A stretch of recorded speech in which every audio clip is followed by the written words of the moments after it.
नमस्कार दोस्तों, मैं इंद्रजीत सरोज आपका अपने YouTube चैनल जनरल इन्फॉर्मेशन में स्वागत करता हूं।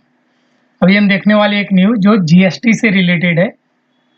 जीएसटी में क्या हुआ, कैसे हुआ, क्या हो रहा है, इसी चीज़ पे हम बात करेंगे। सुधार के लिए दो दर जीएसटी ढांचे को जीओएम की मंजूरी मिली। जीएसटी को कैसा मंजूर? जीएसटी तो अपने यहाँ बहुत पहले से चल रहा है, लेकिन जीएसटी में क्या सुधार हो रहा है, इस चीज़ पे आज हम बात करेंगे। 15 अगस्त 2025 को नरेंद्र मोदी जी ने ये बात बोली थी कि जो हमारे ऊपर टैरिफ बढ़ाई जा रही है, इसके वजह से हमें जीएसटी में सुधार करना पड़ेगा। अब उसका प्रक्रिया चालू हो चुका है, उसी से ये रिलेटेड न्यूज़ है। अब परिषद की मंजूरी का इंतजार, मतलब इनको जीओएम का परमिशन तो मिल गया, लेकिन परिषद की मंजूरी का इनको इंतजार है। ये मिलते ही जीएसटी में सुधार ये अप्लाई हो जाएगा। जनता का क्या फायदा होगा इससे? जो ये लोग सुधार कर रहे हैं, इससे जनता का क्या फायदा होगा, ये भी आज हम देखेंगे इस जीएसटी न्यूज में।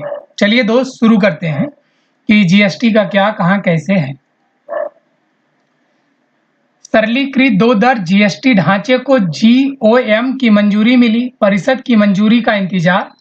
कुछ ऐसा हिंदू न्यूज़पेपर में ये फ्रंट पेज पे छपा हुआ था कि 2017 में जब जीएसटी मई में अप्लाई हुआ था, तब यहाँ 14.4% था और धीरे धीरे घटते घटते अब इसका उम्मीद है कि 2026 से 27 में 9.5% रह जाएगा। ये अपना भारत है। जीएसटी पूरे भारत पे अप्लाई होता है, नॉर्थ से लेकर साउथ तक, ईस्ट से लेके वेस्ट। मैप इसलिए लाए हैं कि अपना एक माइंड में सेटअप हो कि अपना भारत कितना बड़ा और कैसे कहाँ तक है, क्योंकि बहुत लोग तो जानते हैं बट उनको रियलाइज नहीं होता कि मेरा भारत कैसा है, कहाँ तक है। कैसा है तो सब जानते हैं बट देख नहीं पाते उसे, इसलिए मैं लेके आता हूँ। जो कि टाइम मिले, अगर किसी स्टेट से रिलेटेड न्यूज होता है तो उस स्टेट के बारे में भी हम प्रॉपर बात करते हैं। जो कि यहाँ पे दिल्ली है, उत्तर प्रदेश, राजस्थान, मध्य प्रदेश, नीचे महाराष्ट्र, गुजरात। बाकी ऐसे ही है, जरूरत पड़ी तो हम एक एक स्टेट को देखेंगे, बट अभी हमें देखना न्यूज है तो हम न्यूज को फटाफट बिना देरी किए देख लेते हैं। वस्तु एवं सेवा कर जीएसटी परिषद द्वारा गठित दरों के युक्तिकरण पर मंत्री समूह जीओएम, इसको ग्रुप ऑफ मिनिस्टर बोलते हैं, जीएमओ को, ने जीएसटी के लिए केंद्र के दो दर ढांचे के प्रस्ताव को स्वीकार करने का फैसला किया है।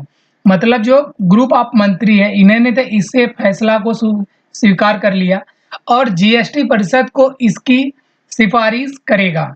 मतलब जो जीएसटी परिषद है उसको इसका आप सिफारिश करेगा। जीओएम के अध्यक्ष और बिहार के उप मुख्यमंत्री सम्राट चौधरी ने गुरुवार को यह जानकारी दी। ये जानकारी किसने दिया है? द हिंदू को, जो कि ये जीएसटी के अध्यक्ष हैं और बिहार के उप मुख्यमंत्री सम्राट चौधरी हैं। इनका नाम क्या है? सम्राट चौधरी। यह उन दो चरणों में से पहला और जिन्हें प्रस्तावों को लागू करने से पहले पारित करना होगा। दो चरण है कि जो दोस्त जीएसटी का स्लैब बटा हुआ है, अभी आगे चल के वो स्लाइस आएगा, उस पर भी हम बात करेंगे। इसी वो दो चरण को हटाना चाह रहे हैं, दो स्लैब को हटाना चाह रहे हैं। दूसरा चरण जीएसटी परिषद द्वारा बदलावों को स्वीकार करना होगा। पहला कि ग्रुप ऑफ मिनिस्टर ने स्वीकार कर लिया, दूसरा जीएसटी परिषद जब उसे बदलाव को खुद स्वीकार कर लेगा तब लागू होगा। श्री चौधरी ने संवाददाताओं से कहा, जीएसटी के दो स्लैब कौन कौन सा? 12% और 28% को समाप्त करने का प्रस्ताव केंद्र का था।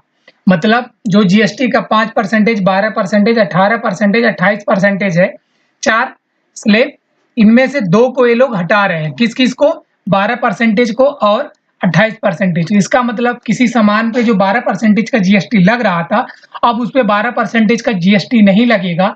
अब उस सामान पे कुछ 5% का जीएसटी लगेगा, जो कॉस्टली होगा उस पे 18% का जीएसटी लगेगा। वो अब 12% बीच से हट जाएगा। ठीक इसी तरीके से जो 28% के जीएसटी स्लैब में आते थे, अब उसको घटा के 18% कर दिया जाएगा। बस यही है और कुछ ज़्यादा इसमें रॉकेट साइंस नहीं है। केंद्र ने अगली जीएसटी परिषद बैठक की तारीख की घोषणा नहीं की है। मतलब अभी जो न्यूज़ बाहर आई, इससे यह हुआ है कि अभी हमारी बातें तो हुई है कुछ-कुछ, लेकिन आगे का किस तारीख पे हम जीएसटी परिषद से बात करेंगे, जैसी जीएसटी परिषद के साथ जो बैठक करेंगे इसकी कोई तारीख का घोषणा नहीं बताया नहीं गया है। हालाँकि इसके सितंबर की शुरुआत में होने की उम्मीद है। इसका सितंबर जो आने वाला अपना अगस्त चल रहा है, सितंबर जो मंथ आएगा इसके स्टार्टिंग में शुरुआत में उम्मीद जताई जा रही है, इसको तभी कर लिया जाएगा। द हिंदू से बात करते हुए जीओएम के सदस्य केरल के वित्त मंत्री के एन बालगोपाल, मतलब द हिंदू से बात कर रहे थे और ये क्या है, केरल के वित्त मंत्री हैं। केरल एक अपना स्टेट अभी हम दिखाए, केरल को तो दिखा नहीं पाया भारत में, बट अभी हम दिखाते हैं आपको कि केरल कहाँ का है। लोकेशन केरल का क्या है, तो केरल का लोकेशन एकदम यहाँ पे ये आप देख सकते हैं। इन्होंने बात करते हुए कहा कि केंद्र सरकार के प्रस्ताव पर जीओएम ने विस्तार से चर्चा नहीं की। इनका कहना है कि जितने ग्रुप ऑफ मिनिस्टर थे, इन्होंने विस्तार से बहुत टाइम तक डिस्कशन नहीं हुआ है। बस इन्होंने लाया, बोला कि हमें 12, 28 को हटाना है, 5 और 18 में मर्ज करना है, बस यही होना चाहिए। इसी से जो मैक्सिमम लोग थे वो सहमति जताए, बाकी इस पे खूब अच्छे से मतलब डिस्कशन नहीं हुआ। ये बाल गोपाल जी का कहना है, जो केरल के वित्त मंत्री हैं, ने कहा जीएसटी परिषद में चर्चा होनी चाहिए और परिषद की अंतिम निर्णय लेगी। जो परिषद जीएसटी परिषद है वो अंतिम निर्णय लेगी, उसमें फोर्सफुली थोपा नहीं जाएगा। मंत्री समूह ने केंद्र के प्रस्ताव को कुछ टिप्पणियों के साथ आगे बढ़ाया और कि राज्यों के राजस्व में होने वाले नुकसान की संभावना पर भी चर्चा होनी चाहिए। ये बोल रहे हैं जो आप चेंज कर रहे हो, इससे अगर 12% और 28% जीएसटी लगाया जा रहा था, तो राज्य जो स्टेट है, स्टेट को फायदा हो रहा था, उसे इससे जो धन मिल रहा था, आप ये हटा दोगे तो उसपे धन उनको नहीं मिलेगा, तो उसपे उनका जो नुकसान होगा, जो घाटा होगा, उसको भरपाई करने का भी हमें जो होगा उस पे चर्चा करना चाहिए कि उसे हम कैसे फुलफिल करेंगे। हमने सुझाव दिया है कि राज्यों को क्षतिपूर्ति देने के लिए एक तंत्र होना चाहिए, मतलब कोई एक ऐसी व्यवस्था होनी चाहिए कि जो राज्य से 12% और 28% से धन मिलता था वो अब नहीं मिलेगा, तो उस पे हम क्या करें क्या ना करें, ये बाल गोपाल जी का कहना है। अपने स्वतंत्रता दिवस भाषण में प्रधानमंत्री नरेंद्र मोदी ने घोषणा की कि अगली पीढ़ी के जीएसटी सुधार केंद्र की ओर से दीपावली का उपहार होगा। मतलब हमारे भारत वालों को इसका उपहार दे रहे हैं। क्या उपहार है कि आपके ऊपर से 12% और 28% का जो जीएसटी है, इसे हम हटा के सिर्फ क्या रख रहे हैं, 5% और 18% होने वाला है।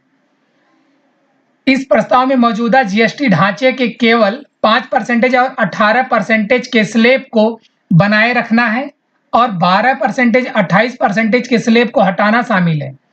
इससे 12% स्लैब की 99% वस्तुएं 5% में और 28% की स्लैब की 90% वस्तुएं 18% स्लैब में आ जाएंगी। ये वही बात है जो हमने स्टार्टिंग में आपसे बता दी।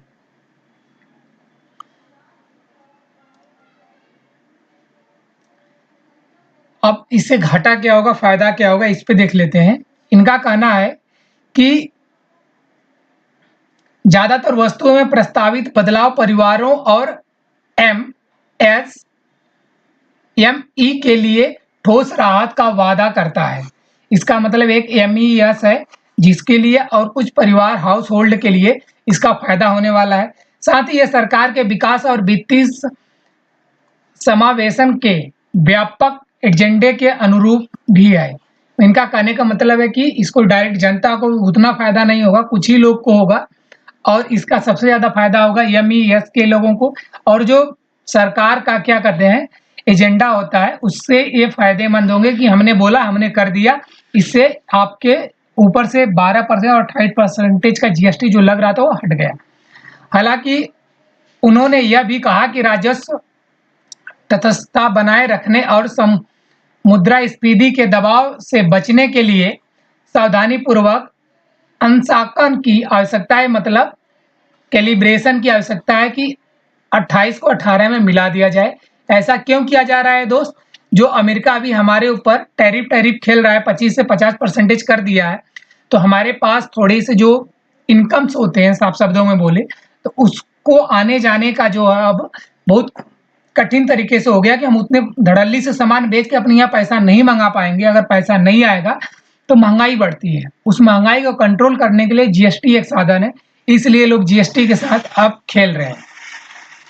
आगे क्या है? ईवाई इंडिया के टैक्स पार्टनर सौरभ अग्रवाल के अनुसार, ईवाई इंडिया है जो आगे चल के भी हम बताएंगे, इसके टैक्स के पार्टनर हैं, इनका नाम क्या है? सौरभ अग्रवाल के अनुसार केंद्र प्रस्ताव भारतीय अर्थव्यवस्था में उपभोग के महत्व को स्वीकार करते हैं। बोल रहे हैं कि जो भारत का अर्थव्यवस्था है, इसमें अगर 12% और 28% को हटा दिया जाएगा तो ये महत्वपूर्ण होगा भारत के लिए। और आगे क्योंकि ये ईवाई इंडिया के क्या है? पार्टनर है, इसलिए ये चीज बोलेंगे क्योंकि इसका मैक्सिमम फायदा बड़े लोग को ही होने वाला है। क्योंकि एजुकेशन जो था, लोगों को बड़ी-बड़ी कोचिंगें ये 28% जीएसटी लेती थी, अब ये घट के 18% पे आ जाएगा। इसका मतलब कि आप लोग अगर कोई कोर्स ऑनलाइन लेते हो तो उसमें आपको राहत मिलने वाला है। उन्होंने कहा यह भारत के घरेलू उपभोक्ता आधार में खासकर वैश्विक व्यापार अनिश्चितताओं के बीच विकास के प्राथमिक इंजन के रूप में विश्वास का एक स्पष्ट संकेत है। उन्होंने आगे कहा परिवारों के लिए लागत कम करके और सामर्थ्य बढ़ाकर यह ढांचा हमारी उपभोग संचालित अर्थव्यवस्था को मजबूत करने के लिए तैयार है। अब यहाँ बार-बार ये चीज बोल रहे हैं परिवारों के लिए अगर कोई ही इंसान कुछ भी खरीद रहा है, उस पे 28% का जीएसटी लग रहा है, तो उसके परिवार से ही वो पैसा जा रहा है। अगर वो 18% पे करेगा, तो वहाँ से उसको 10% का जीएसटी बच रहा है। तो ये इसीलिए बार-बार बोल रहे हैं कि किसी को 10%, अगर 12% पे कर रहा था, तो वहाँ 5% करना पड़ेगा। इसका मतलब यहाँ पे इसको 7% की बचत हो रही है। सीधे शब्दों में बोला जाए तो 17% जीएसटी की बचत होने वाली है। थैंक यू दोस्त, अगर आप यहाँ तक देखे हो तो थैंक यू सो मच। अगर आपको थोड़ा सा भी वीडियो अच्छा लगे तो प्लीज़ चैनल को सब्सक्राइब करना, वीडियो को लाइक करना, दोस्तों में शेयर करना, ताकि ये चैनल थोड़ा और ग्रो हो सके और आगे बढ़ता रहे। Thank you so much.